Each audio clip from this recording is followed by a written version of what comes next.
All right, so week 44, book 44, Bleeding Edge by Thomas Pynchon, published in 2013. It is the last, most recent published Thomas Pynchon novel, so it's the last Pynchon novel I'm going to be doing because it's the last one he's got, number 8, until October 7, when Shadow Ticket, his ninth novel, is published. Now, Shadow Ticket's supposed to be right around 300 pages long. I should be able to do that in a couple of days. So hopefully sometime around October 7th to say 14th, sometime that week, I should have a video on Shadow Ticket. But for now, we're dealing with Bleeding Edge. Now, okay, so Pynchon has a novel set in the late 50s, written in 63, V, and not really set in the late 50s because it goes back in time to the 1890s and sort of scatter shots between there with the stencil sections. But the profane part, the quote present, is late 50s. Then we have Crying Out 49, published in 65, 66, set about 65 or 66, set in California. Again, both those novels, nothing particularly historic is necessarily forefront in the novels. Uh, Obviously, Crying Out 49 deals with the Trastero and the history of the Trastero, secret society, and stamp collecting and that kind of thing.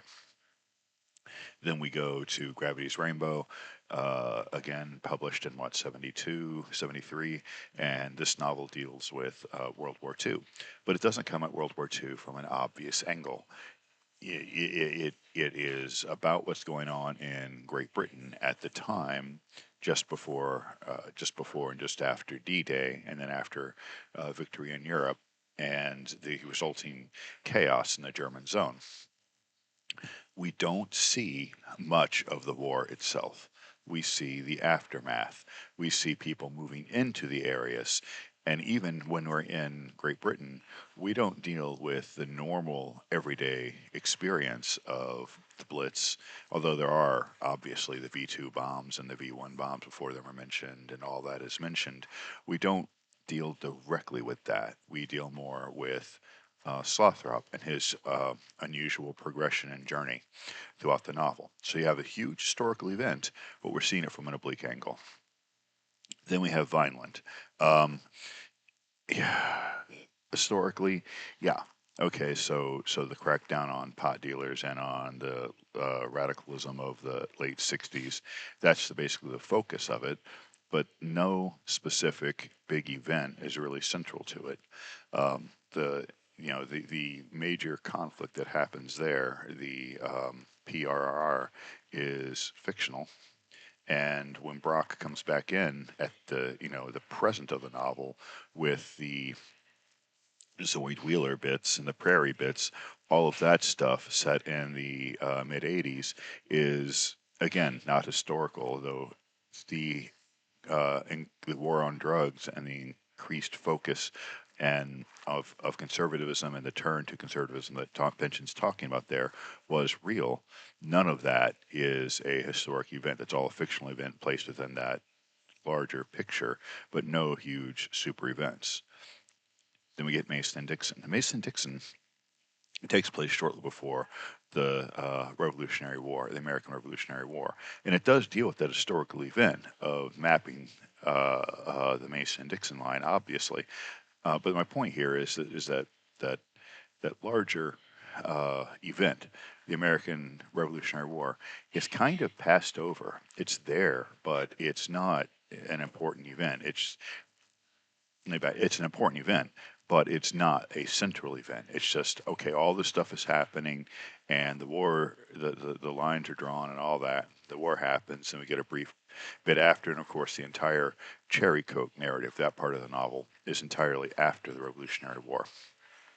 Okay, so, and then we get to Against the Day.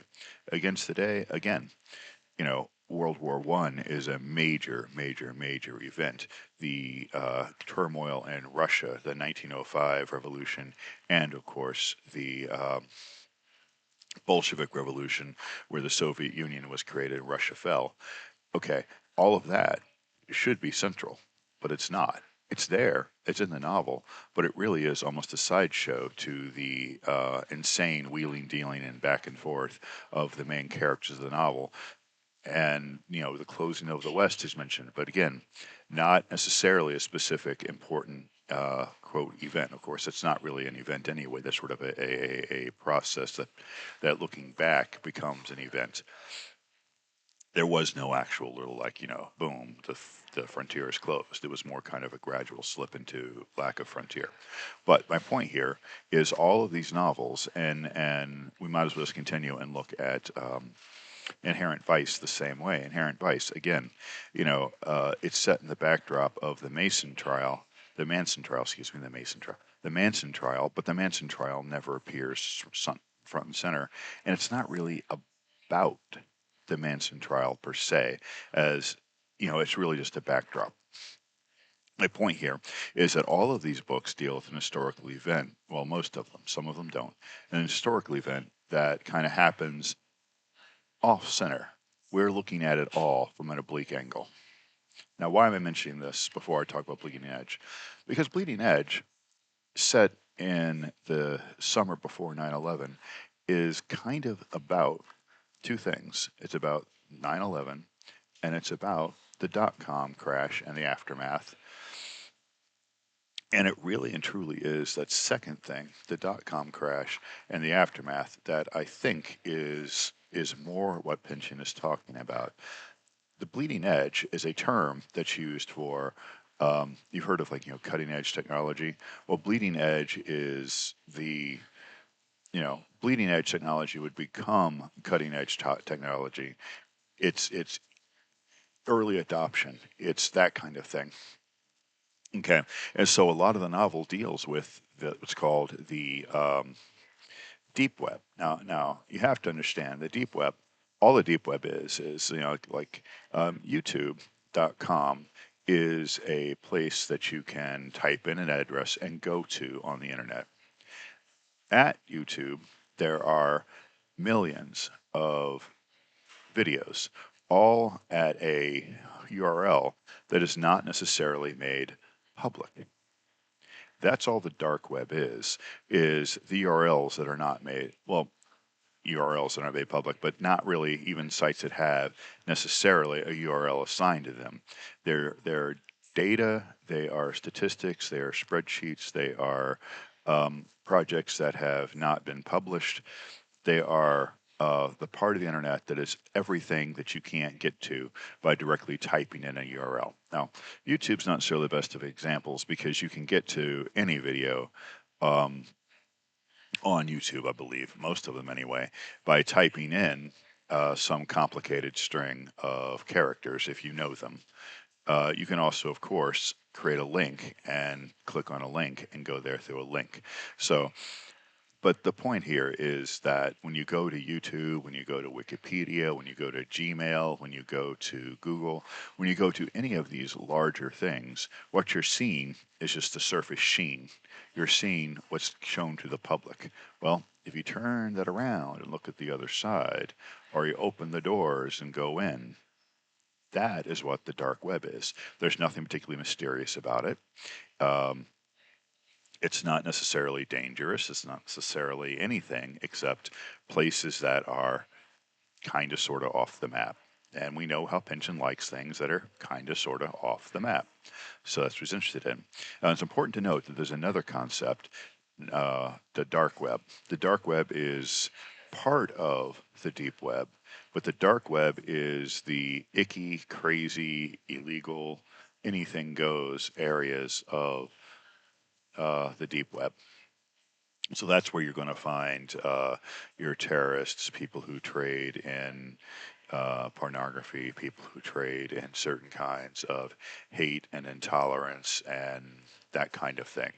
The dark web is where you're going to find the criminal element, like the black market of the internet. A lot of that is in the dark web, and there are obvious reasons why that's part of the deep web. Because if your heroin dealer were to put up a sign saying, a big URL saying, hey, come get all your heroin here, they'd be shut down in, I don't know, minutes, hours, days, but they'd be shut down. So if your heroin dealer is out there wanting to sell heroin on the internet some kind of way, they're going to do it in some kind of deep web place. And because what they're doing is illegal and icky and not something that we want to know about necessarily, I mean, you know what I mean, that's going to be part of the dark web. So it's important to note that Pynchon is not specifically writing about the dark web. Now, why I mention this? Because when I read this book originally, um, I was unaware of that distinction.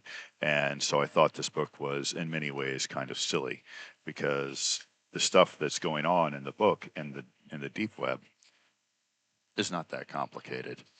Pynchon treats it almost as if it's just, a town that well, isn't on the map. Or, like some little small town or some larger than expected town that's not really a town, that's not incorporated perhaps. So, you're driving along the interstate, you get off at an exit to go to a gas station, and turns out that there's a little community there. It's not on a map, it's got no name, it's just where a bunch of people chose to live. That's metaphorically kind of the way Pynchon treats what he's talking about here.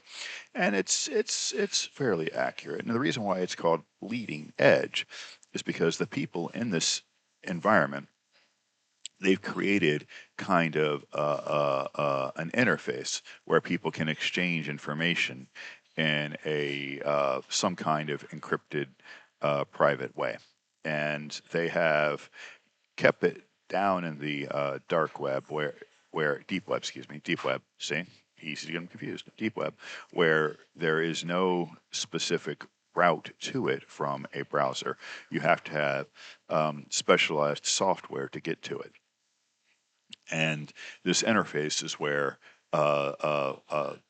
things are discovered about the transfer of wealth and this kind of thing, and possibly some conspiracy around 9/11, 9/11, but not the conspiracies you've heard. These are Pynchon doesn't trade in the inside job nonsense. He doesn't trade in the steel doesn't melt. He doesn't trade in it wasn't planes. It was a planned demolition. It was a false.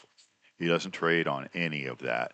He is more interested in sort of looking at mythical, hypothetical transfers of money and training of soldiers um, and creation and people who are perhaps trading in weapons and selling weapons and things of that nature. That's what Pynchon's interested in. He's not interested in the mainstream kind of nut job stuff. He's interested in the even more bizarre, even more underground. As he says in Gravity's Rainbow, about war being just trade.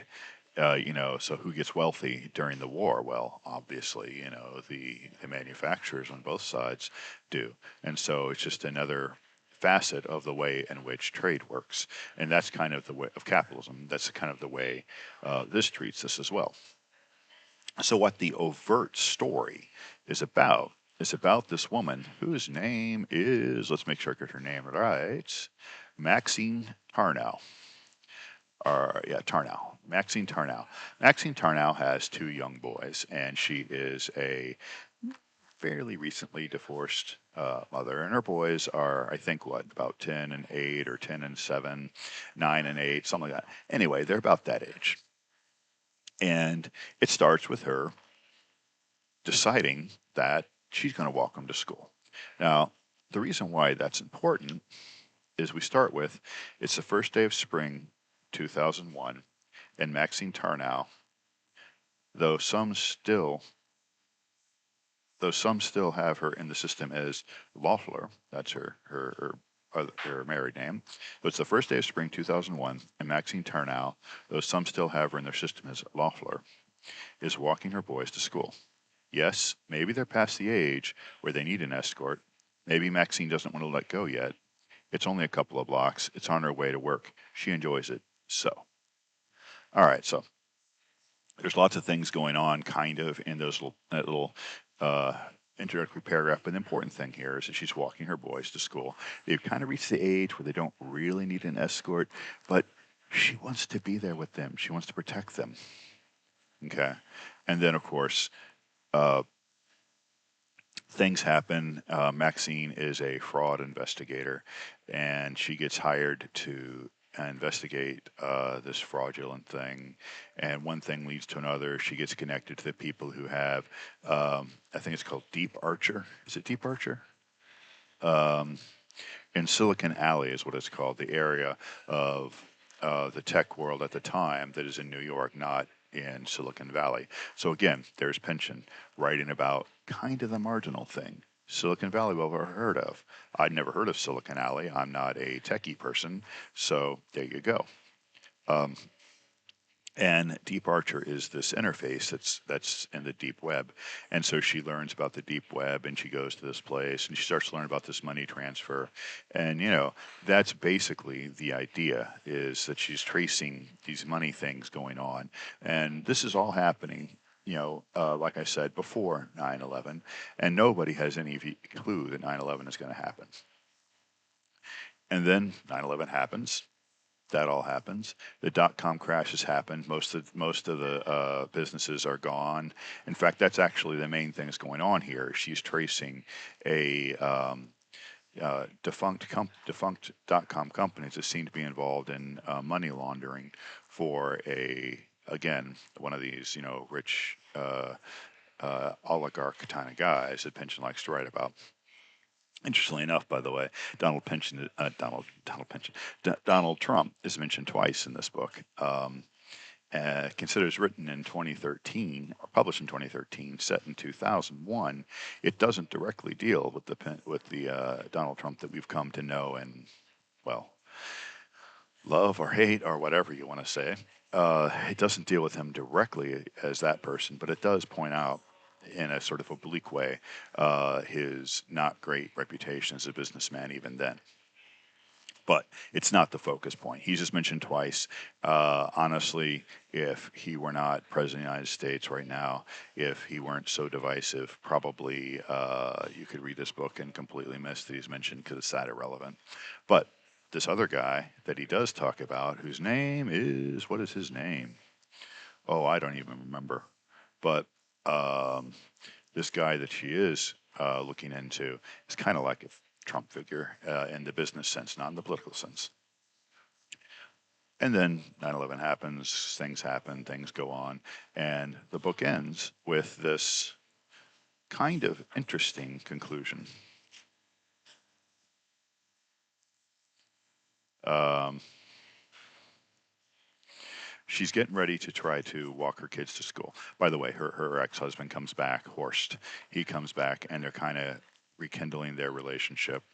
And um, her boys are named Otis and Ziggy. It says, guess I'm running a little late, guys.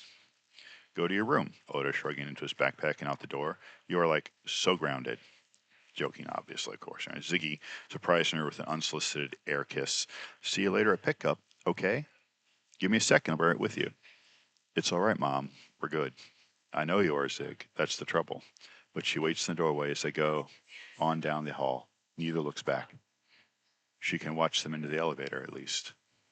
So, it's a novel about letting go and allowing those boys to uh, go to school on their own, about her maturation as a mom and as a person, and their maturation, literally, as kids growing into the next phase of their lives. And all that is basically the whole point here, is that these massive things are going on, 9/11 of course in the political sphere, and the dot-com crash, and the growth of something like Deep Archer. What Deep Archer represents is kind of the way in which tech has started to overtake our lives and become so important. So it prefigures, just as the ARPANET in Inherent Vice did, the growth of the internet. This is another growth of the internet. Now, the internet already is a thing, of course, but this is a growth of the internet into something different. This is a social networking kind of place, and that's the whole point. Is it's social networking before social networking became a big thing, and is going to grow up, bleeding edge, like I said. Um, so okay, and the one other thing I want to talk about here is, interestingly enough, Pynchon makes it extremely very clear that the main characters in this novel are Jewish. Why does that matter? Well, 9/11 was perpetuated by Muslims. So, what's going on here? To be honest with you, I don't know. The depiction of Muslims, I do not think is particularly racist. The particular Jews is, again, not racist. I mean, there is a little bit of jokey bit about, money concerns and that kind of thing. But if you ever hung around with Jewish people, they'll often make those kind of jokes about themselves. And that's the way it reads here, kind of an in joke about themselves kind of thing, not a heinous, negative stereotype being forced on them from haters.